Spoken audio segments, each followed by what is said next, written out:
ഗംഗാനദിക്കരയിൽ വെച്ച് വേടരാജാവായ ഗുഹൻ രാമനെ സ്വീകരിക്കുന്നു. ഗുഹന്റെ സ്നേഹം രാമനെ ഏറെ സ്പർശിക്കുന്നു. പിന്നീട് ഗുഹൻ തോണിയിൽ അവരെ ഗംഗാനദിയുടെ മറുകരയിൽ എത്തിച്ചു.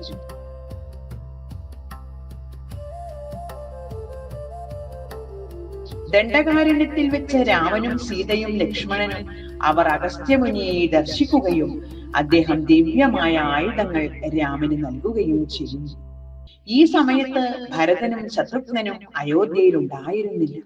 അയോധ്യയിലെ ശ്മശാനമുഖതയും അച്ഛന്റെ മരണവാർത്തയും രാമൻ കാട്ടിപ്പോയ വിവരവും അറിഞ്ഞപ്പോൾ ഭരതൻ തകർന്നുപോയി. തന്റെ അമ്മയാണ് ഇതിനെല്ലാം കാരണമെന്നറിഞ്ഞപ്പോൾ ഭരതന്റെ കോപം അടക്കാനായില്ല. അദ്ദേഹം കൈകേയിയോട് പറഞ്ഞു, അമ്മേ, എന്ത് പാപമാണ് നിങ്ങൾ ഈ ചെയ്തത്? ഈ രാജ്യവും രാജപദവിയും എനിക്ക് വേണ്ട. ജ്യേഷ്ഠനില്ലാത്ത അയോധ്യ എനിക്ക് ശ്മശാന തുല്യമാണ്. നിങ്ങൾ കാരണം എന്റെ അച്ഛൻ മരിച്ചു, എന്റെ സഹോദരൻ കാട്ടിലായി. ഈ കുലത്തിന്റെ നാശത്തിന് കാരണക്കാരിയായ നിങ്ങളെ ഞാൻ എന്റെ അമ്മയായി കാണാൻ ലജ്ജിക്കുന്നു. ഭരതൻ ഒരു തീരുമാനമെടുത്തു. രാമനെ തിരികെ കൊണ്ടുവരണം. അങ്ങനെ ഭരതൻ കാട്ടിലേക്ക് യാത്ര തിരിച്ചു. ഭരതൻ ഓടി വന്ന് രാമന്റെ കാൽക്കൽ വീണ് പൊട്ടിക്കരഞ്ഞു. ജ്യേഷ്ഠ, അച്ഛൻ നമ്മളെ വിട്ടുപോയി. അങ്ങ് തിരികെ വരണം. ഈ രാജ്യം അങ്ങയുടേതാണ്. ഞാനത് ആഗ്രഹിക്കുന്നില്ല. അച്ഛന്റെ മരണവാർത്ത കേട്ട് രാമനും ലക്ഷ്മണനും സീതയും ഒരുപാട് ദുഃഖിച്ചു. എന്നാൽ തിരികെ വരാനുള്ള ഭരതന്റെ അഭ്യർത്ഥന രാമൻ സ്നേഹപൂർവ്വം നിരസിച്ചു. അച്ഛന്റെ വാക്ക് പാലിക്കുക എന്നതാണ് ഒരു മകന്റെ ഏറ്റവും വലിയ ധർമ്മം. 14 വർഷം കഴിഞ്ഞ് ഞാൻ മടങ്ങി വരും. അതുവരെ നീ അയോധ്യയുടെ രാജാവായി ഭരിക്കണം. അതെന്റെ ആജ്ഞയാണ്. ഭരതൻ കരഞ്ഞുകൊണ്ട് പറഞ്ഞു, ജ്യേഷ്ഠനില്ലാത്ത സിംഹാസനത്തിൽ ഞാൻ ഇരിക്കില്ല. അങ്ങ് വരുന്നത് വരെ അങ്ങയുടെ പാദുകങ്ങളെ സിംഹാസനത്തിൽ വെച്ച് ഒരു സേവകനായി ഞാൻ രാജ്യം ഭരിക്കാം.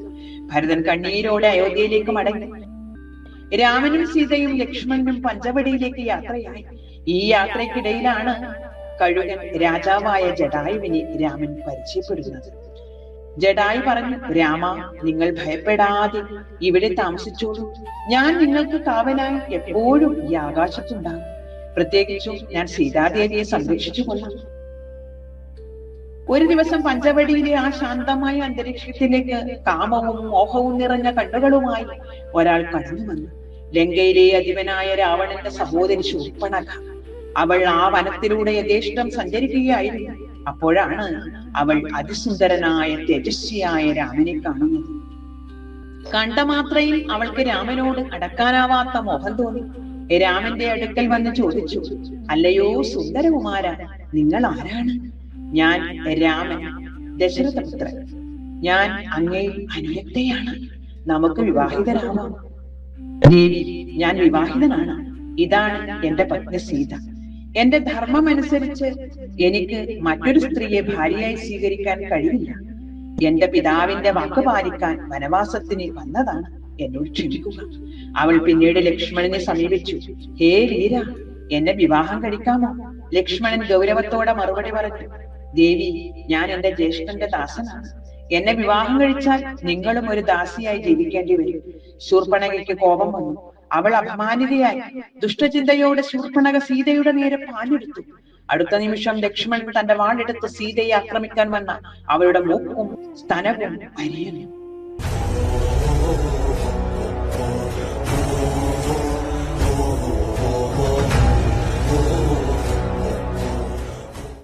ശൂർപ്പണഖയും വിലപിച്ചുകൊണ്ട് രാവണന്റെ കാൽക്കൽ വീണു. ജ്യേഷ്ഠ, നോക്കൂ, രാവണൻ കോപം കൊണ്ട് വിറച്ചു. ആരാണിത് ചെയ്തത്? ഏതു ദേവനാണ് എന്റെ സഹോദരിയെ തൊടാൻ ധൈര്യപ്പെട്ടത്?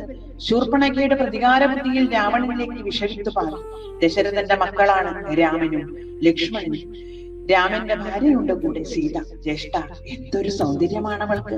സ്വർഗത്തിലോ ഭൂമിയിലോ പാതാളത്തിലോ അവളെ പോലെ ഒരു സുന്ദരിയില്ല. അവൾ അങ്ങേക്ക് ഏറെ യോജിച്ച ഭാര്യയാണ്. അവളെ അങ്ങ് സ്വന്തമാക്കണം. സീതയുടെ സൗന്ദര്യവർണ്ണന കേട്ടപ്പോൾ രാവണന്റെ മനസ്സിൽ കാമാഗ്നി ആളിക്കത്തി. ഉടനടി രാവണൻ മാരീചനടുക്കൽ പോയി ഇപ്രകാരം പറഞ്ഞു, മാരീച, നീ എനിക്കൊരു സഹായം ചെയ്യണം. നീ മനോഹരമായ ഒരു സ്വർണമാനായി മാറി രാമന്റെ ആശ്രമത്തിന് മുന്നിലൂടെ ഓടിക്കളിക്കണം. അപ്പോൾ രാമൻ നിന്നെ പിടിക്കാൻ പിന്നാലെ വരും. ആ സമയം നീ ഹാ സീതേ, ഹാ ലക്ഷ്മണ എന്ന് കരയണം. അത് കേട്ട് ലക്ഷ്മണനും രാമനെ സഹായിക്കാൻ പോകും. ആ സമയത്ത് ഞാൻ സീതയെ തട്ടിക്കൊണ്ടുവരും. അങ്ങനെ മായപ്പൊന്മാനായ മാരീചൻ പഞ്ചവടിയിലെത്തി.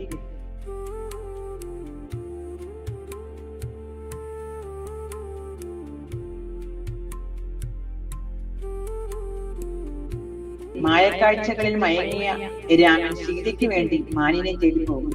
അത് മാനല്ല എന്ന് മനസ്സിലാക്കിയ രാമൻ അതിന് അമ്പെയ്തെഴുതി. മരിക്കുന്നതിന് മുൻപ് മാരീചൻ രാമന്റെ ശബ്ദത്തിൽ ഉച്ചത്തെ നിലവിളിച്ചു, ഹാ സീതേ, ഹാ ലക്ഷ്മണ. ആ കരച്ചിൽ പഞ്ചവടിയിലുള്ള സീതയുടെയും ലക്ഷ്മണന്റെയും കാതുകളിൽ മുഴങ്ങിപ്പോയി. അതുകേട്ട് സീതയുടെ ഹൃദയം പിടഞ്ഞുപോയി. അവർ ലക്ഷ്മണനോട് പറഞ്ഞു, ലക്ഷ്മണ കേട്ടില്ലേ, ജ്യേഷ്ഠൻ ആപത്തിലാണ്, വേഗം പോയി അദ്ദേഹത്തെ രക്ഷിക്കൂ. ലക്ഷ്മണൻ പോകുന്നതിന് മുൻപ് തന്റെ അസ്ത്രം കൊണ്ട് കുടിലിന് ചുറ്റും ഒരു രേഖ വരച്ചു. എന്നിട്ട് പറഞ്ഞു, ജ്യേഷ്ഠത്തി, എന്ത് സംഭവിച്ചാലും ഈ രേഖയ്ക്ക് പുറത്തു വരരുത്. ഈ രേഖയ്ക്കുള്ളിൽ അങ്ങ് സുരക്ഷിതയായിരിക്കും. അതാണ് ലക്ഷ്മണ രേഖ. ലക്ഷ്മണൻ പോയതോടെ പർണശാലയിൽ സീത തനിച്ചായി. ഈ അവസരത്തിനായി കാത്തിരുന്ന രാവണൻ ഒരു സന്യാസിയുടെ വേഷം ധരിച്ച് കൈയിൽ ഒരു ഭിക്ഷാപാത്രവുമായി എത്തി പർണശാലയുടെ വാതിൽക്കൽ വന്ന്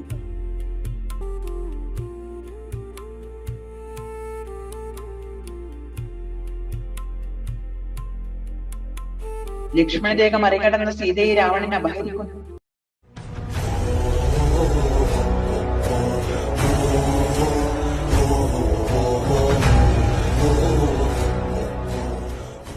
സീതയെ നഷ്ടപ്പെട്ട ദുഃഖത്തിൽ രാമൻ തളർന്നു. രാമൻ സീതയെ തേടി നടന്നേ, താമരച്ചേലുള്ള ജാനകി വഴി പോകുന്നതാരാനും കണ്ടു. സങ്കടം കൊണ്ടു പിടഞ്ഞേ, നീല കണ്ണുകൾ രണ്ടും നിറഞ്ഞേ. ഇന്നു പോയി രാമന്റെ സീത അവൾ ഭൂമിയിൽ വന്നൊരു നാഥ. സീതയെ രക്ഷിക്കാൻ ശ്രമിച്ച ജടായുവിന്റെ ചിറകരിഞ്ഞ് രാവണൻ വീഴ്ത്തി.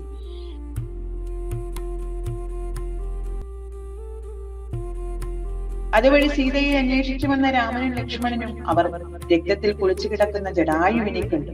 മരിക്കുന്നതിന് മുൻപ് ജടായു നടന്നതെല്ലാം അവരോട് പറഞ്ഞു. രാമന്റെ മടിയിൽ കിടന്ന് പ്രാണൻ വിടിഞ്ഞു. സീതയെ തേടിയുള്ള യാത്രയിൽ രാമൻ കബന്ധൻ എന്ന അസുരന് മോക്ഷം നൽകി. പിന്നീട് ഭക്തിയായ ശബരിയുടെ ആതിഥ്യം സ്വീകരിക്കുകയും അവർ ഭക്തിയോടെ രാമന്റെ പാദങ്ങൾ കഴുകി. താൻ രുചിച്ചു നോക്കി മാറ്റിവെച്ച ആ പഴങ്ങൾ രാമന് നൽകി. മറ്റുള്ളവർക്ക് അതൊരു എച്ചിലായി തോന്നാമെങ്കിലും രാമൻ ആ അമ്മയുടെ ഭക്തിയാണ് കണ്ടത്. അദ്ദേഹം സന്തോഷത്തോടെ ആ പഴങ്ങൾ കഴിച്ചു. ശബരിക്ക് മോക്ഷം നൽകി.